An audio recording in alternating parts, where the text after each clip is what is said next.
నమస్తే. ఇన్నాళ్ళు నన్ను సపోర్ట్ చేస్తూ, ఎంకరేజ్ చేస్తూ మీ ప్రేమని నాకు అందిస్తున్న ప్రతి ఒక్కరికి కృతజ్ఞతలు. అలాగే ఈ వీడియో కూడా ఖచ్చితంగా మీకు ఉపయోగపడుతుంది. లైక్, షేర్ అండ్ సబ్స్క్రైబ్ చేసి మీ సపోర్ట్‌ని నాకు అందించండి. అలాగే ఈ వీడియో పట్ల మీకున్న అభిప్రాయాన్ని కామెంట్ సెక్షన్‌లో కామెంట్ చేసి తెలియజేయండి. ఇప్పుడు వీడియోని చూద్దాం. నమస్తే, వెల్కమ్ టు అవర్ ఛానల్. నేను పద్మిని. ప్రస్తుతంతో పాటు ప్రముఖ ఆధ్యాత్మికవేత్త, జ్యోతిష పండితులు, హస్త సాముద్రిక నిపుణులు వైవిఎస్ఎస్ గిరిరావు గారు మనతో పాటు ఉన్నారు. మాట్లాడదాం. సార్ నమస్కారం అండి. నమస్తే అమ్మా. మన ఇళ్లలోకి రకరకాల క్రిములు, లేకపోతే కీటకాలు, లేకపోతే పక్షులు ఏవో వస్తూనే ఉంటాయి. ఎందుకంటే అందరం కలిసే ఉండాలి కదా. వాటి ప్లేస్ ని కూడా ఆక్రమించేసి అడవుల్లో కూడా ఇల్లు కట్టేసుకుంటే మరి పాములు ఇంట్లోకి వస్తాయి. మరి ఏం చేస్తాం, రాకుండా ఎందుకుంటాయి. అయితే కొన్ని మాత్రం ఖచ్చితంగా అశుభం, ఖచ్చితంగా శాస్త్రం కూడా చెప్తూ ఉంది. అది మరి దానికి సైన్స్ కూడా రిలేట్ అయ్యే ఉంటుంది. ఇప్పుడు గబ్బిలం ఇంటికి లోపలికి వస్తోంది అని అంటే చీకటి ఉంది లేదా చెప్తుంది అని ఏదో సైంటిఫిక్ రీజన్ ఖచ్చితంగా ఉంటుంది. కొన్ని శుభ సూచకాలు కూడా ఉంటూ ఉంటాయి. ఈ రెండింటిని ఒకసారి చెప్పండి. ఏవి మన ఇళ్లలోకి లోపలికి వచ్చేస్తే అశుభం, ఏది వస్తే శుభం అనేది ఒకసారి. ఇక్కడ శకున శాస్త్రం అంటే ఏంటి? ప్రధానంగా ఒకటేమో ఏదైనా కొత్త వస్తువు కొనేటప్పుడో, కొత్త ఇంటికి వెళ్ళేటప్పుడో, కొత్త చూసేటప్పుడో, లేకపోతే కొత్త సంబంధాలు కుదుర్చుకునేటప్పుడో, లేకపోతే ఏదైనా పని మీద బయటకు వెళ్ళేటప్పుడు అదొకటి. అలాగే ప్రయాణాల్లో మనం బయలుదేరి వెళ్తూ ఉంటాం కదా. వెళ్తూ ఉన్నప్పుడు వచ్చేటువంటి ఎదురు వస్తే మంచిదని ఉంది.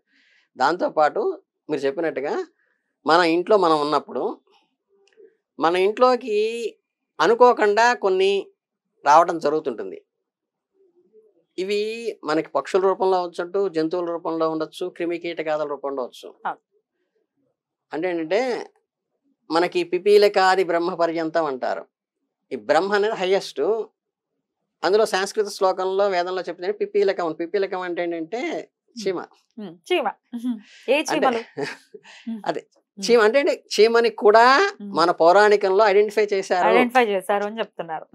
ఇప్పుడు ఏంటంటే మామూలుగా ఐహికాన్ని మిగతా వాటిలో చెప్పేటప్పుడు ఇది పౌరాణికమైన ఆధారం ఏదైనా ఉందా శ్లోకం చెప్పి ప్రామాణికం ఏంటంటారు కదా.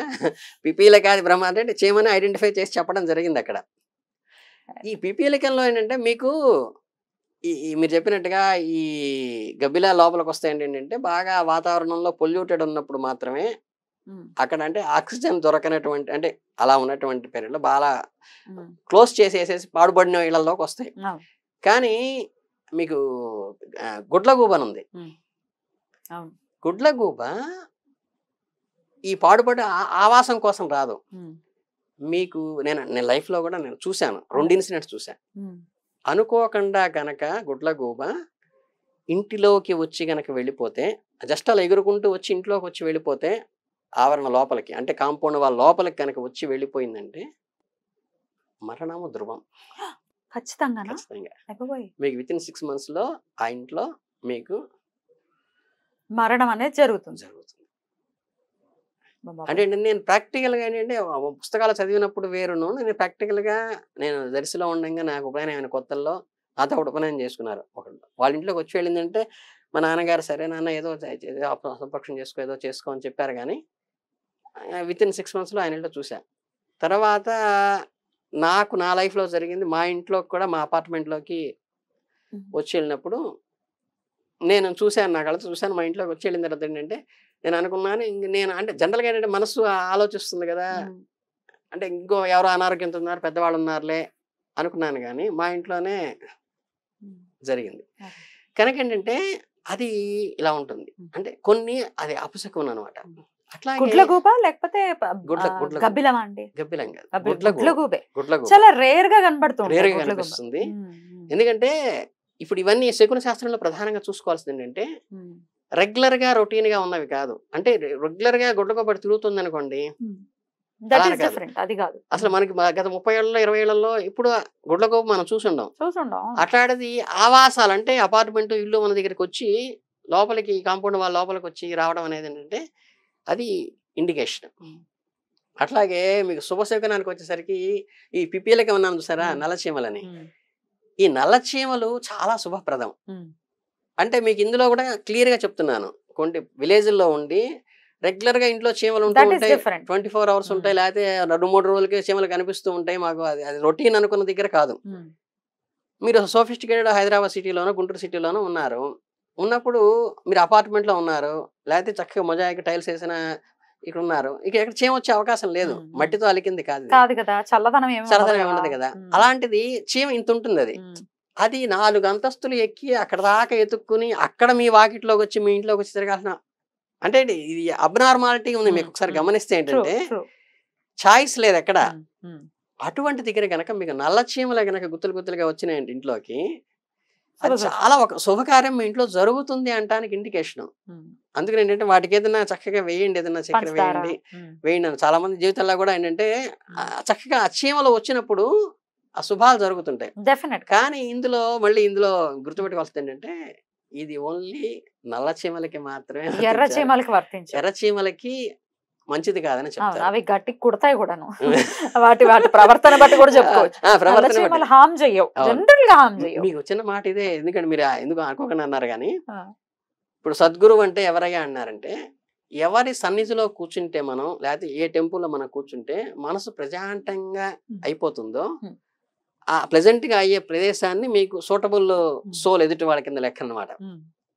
అంటే ఏంటంటే మీకు రైల్లో పోతుంటే, బస్సులో పోతుంటే కొంతమంది చూస్తే తెలియకుండా ఇరిటేటింగ్ గా ఉంటుంది, కొంతమంది చూస్తే వాళ్ళు ఎవరో ముక్కు మొహం తెలియదు, మనకి చక్కగా ఆప్యాయంగా ఒక గంట మాట్లాడేస్తాం. ఇది దేని వల్ల వస్తుందంటే మనకున్నటువంటి మెంటాలిటీకి ఎదుటివాడిని ఉన్నటువంటి మెంటాలిటీకి సింకర్నైజ్ అయితే పాజిటివ్ అవుతుంది. అంటే ఏంటంటే మనం చెప్పకూడదు కానీ పెళ్లిళ్ళు పేరెంటాలు జరిగినప్పుడు చక్కగా చిత్రముఖ పారాయణ చేసిన వాళ్ళందరూ దగ్గర చేరతారు. అవును, సాయంత్రాన్ని సిట్టింగ్ చేసేవాళ్ళు ఒక దగ్గర చేరతారు. రెండు పక్షులు ఒక గూటికి వెళ్లే పక్షులు కాదు ఇవి. అందుకంటే సాత్విక ఆరాధనలో నిత్యానుష్ఠానం చూసిన వాళ్ళకి కొంతమంది చూడగానే ఇరిటేషన్ కలగటం ఏంటంటే వాళ్ళ వ్యక్తిత్వం మనకి సూట్ కాదు. కొందరు చూడగానే ఎఫెక్షన్ ఎప్పటి నుంచో పరిచయం ఉన్నట్లాగా అబ్బాయి వీళ్ళతో పరిచయం చేసుకుంటే బాగుండు అనిపిస్తుంది. అది మన మెంటాలిటీకి సూట్ అవుతుంది. డెఫినెట్లీ. అలాగే ఈ ఎర్ర చీమలో మీరు అన్నది కొట్టడం అన్నారు కదా, ఈ నేచర్ దానికి కరెక్ట్ కాదు కాబట్టి అది అశుభం కారణంగా చెప్పారు. డెఫినెట్. ఇంకొన్ని మాట్లాడుకుంటే అండి, ఈ జర్రులు కూడా వస్తుంటాయి, సడన్ గా వచ్చేస్తాయి. కాళ్ళ జర్రి కూడా శుభం కాదు. కాదండి, కాదు. కాకపోతే కాళ్ళ జర్రి ఏమిటి అంటే మైల ముట్టు ఇట్లాంటివి ఏదన్నా కలిసినప్పుడు గానీ, చెడు వ్యక్తులు మన ఇంటికి వచ్చి వెళ్ళినప్పుడు గానీ, అక్కడ ఏదో ఆ ఎన్విరాన్మెంట్ లోకి నెగిటివ్ ఫోర్స్ వచ్చి వెళ్ళింది అంటానికి గుర్తు కాళ్ళ జర్రి. అది ఏంటి కాళ్ళ జర్రి అంటే? ఎట్లా ఉంటుంది అది? బ్లాక్ కలర్ వేలు మందంలో మనకి గాజు పురుగులు ఎలా ఉంటాయో దానిలాగే కొద్దిగా ఎర్రగా ఉంటుంది, పెద్ద సైజులో ఉంటుంది. Okay okay okay. ఎర్రగా ఉండే జర్రి, ఎర్ర జర్రి ఉంటుంది కదా, కాళ్ళ జర్రి. మీరు ఎప్పుడు చూడలేదా?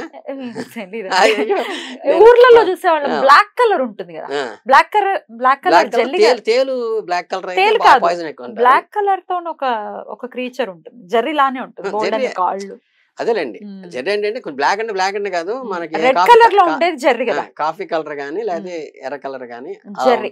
అండ్ అది కుడుతుంది కూడా, కుడుతుంది అంటే కంప్లీట్ విషం ఎక్కి చనిపోడు గానీ మొత్తం పెయిన్ వచ్చేసి విలవిల్లాడిపోతాడు. చాలా పెయిన్ వస్తుంది. తేలు కొడితే ఎలా అంత పెయిన్ వస్తుందో అంత పెయిన్ వస్తుంది. అమ్మ బాబాయ్, అది కూడా మంచిది కాదు. కాకపోతే దాన్ని లక్ష్మీదేవి అని అంటారు. చంపద్దు, దాన్ని తీసి బయటపడేయండి, దాన్ని చంపద్దు. కానీ చాలా ఫాస్ట్ గా నడుస్తుంది. అమ్మో, చాలా ఫాస్ట్. దాన్ని క్యాచ్ చేయడం కష్టం. అంటే ఏంటంటే పరిస్థితులు ఇప్పుడు గట్టిగా పాము వచ్చింది అనుకోండి, పామును కూడా చంపకూడదు అంటారు అనుకోండి. నేను 2-3 సార్లు చేశాను అవి. ఒక చెక్కపెట్ట మీదకి వస్తే మాకు నెల రోజుల ఆత్మకూరులో ఉండగా చక్కగా అలా పట్టుకున్నాను, అది ఇలా ఇలా తీగుతుంది, ఏ రోజు ఇచ్చేస్తో తెలియదు.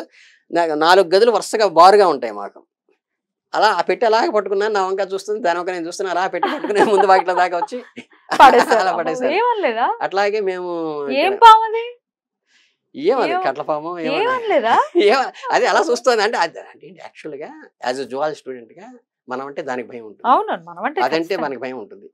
మనం పెట్టె పట్టుకొచ్చేటప్పుడు మీకు అంటే యాజ్ జువాలజీ స్టూడెంట్ చెప్తున్నాను, దానికి ఇయర్స్ వినిపించవు, ఓన్లీ వైబ్రేషన్, నేల మీద కలిగే వైబ్రేషన్. అంటే మనం పెట్టె పట్టుకొచ్చేటప్పుడు కనుక మన గడగడ వణుకుతూ కనుక మన వైబ్రేషన్ దానికి వెళ్ళిందంటే అది ఫెరోషియస్ అవుతుంది. అంటే ఇక్కడ అలజడి జరుగుతుందో నాకు ఇబ్బంది కలుగుతుందని. ఇంకోటి ఏంటంటే ఫండమెంటల్ గా నేను లైఫ్ లో అనుభవించింది, ఒక కుక్క కానీ, జంతువు కానీ, పులి కానీ, సింహం కానీ, తేలు కానీ, పాము కానీ, ఇవన్నీ ఏంటంటే అంటే మన అబ్జర్వ్ చేస్తూ కంటిని మనం అబ్జర్వ్ చేసేవి మనకి ప్రేమగా అఫెక్షన్తో, అబ్బా కుక్క పిల్ల భలే ఉందిరా, ఇదేంటి ఇక్కడ పడుకుంది అంటే అది తోకాపుకుంటూ వస్తుంది, ఇదేంటి ఇక్కడ వస్తుంది కరుస్తుందేమో అని భయపడుతూ వణుకుతూ వెళ్తే అది ఆటోమేటిక్ గా రైజ్ అవుతుంది. అదే కుక్క అదే వీధిలో, ఇది ప్రాక్టికల్ గా ఉంటుంది. అలా నేను పట్టుకుని వెళ్ళిపోయాను. అట్లాగే నేను యజ్ఞానికి వెళ్తాం మేము జనవరికి సంక్రాంతికి రాజమండ్రి దగ్గర. అక్కడ కూడా ఒకసారి దీంట్లోకి వస్తే మనకి శారీ బట్టలు ఉంటాయి కదా, బాబోయ్, అందులో ఉందా? దాంట్లోకి ఆ అట్టపెట్టి ఒకటి కాళ్ళెత్తి తీసుకుని ఇలా పెట్టి ఆ బాత్రూమ్ దగ్గరికి వెళ్తే అందులోకి ఎక్కేసింది. అలా పట్టుకెళ్ళి పారేసి అది 2000 మంది జనాల మధ్యలో తీసుకెళ్ళి తీసుకెళ్ళి కార్ల దగ్గరికి వెళ్ళి అక్కడ పడేసి. డెఫినెట్ గా హర్ట్ చేయకూడదు. చేయకూడదు. మరి పాములు రావడం దేనికి సంకేతం అనుకోవచ్చు ఇంట్లో? పాములు రావడం అంటే ఇవి విష సర్పాలు ఏవి కూడా విషపూరితమైనవి కాదంట. కాకపోతే ఏంటంటే మీకు మొన్న ఒకసారి సాయిబాబా గురించి చెప్పినట్టు చెప్పాను కదా, అవి మనకి హామ్ చేయకుండా అవి వచ్చేసి ఇప్పుడు నేను పెట్టి తీసుకెళ్ళానంటే హామ్ చేసేదైతే అసలు ఇంత ఫెరోషియస్ గా పెట్టి మీదకి చెయ్యి వెళ్ళటంలోనే జమ్మని లేస్తుంది అది.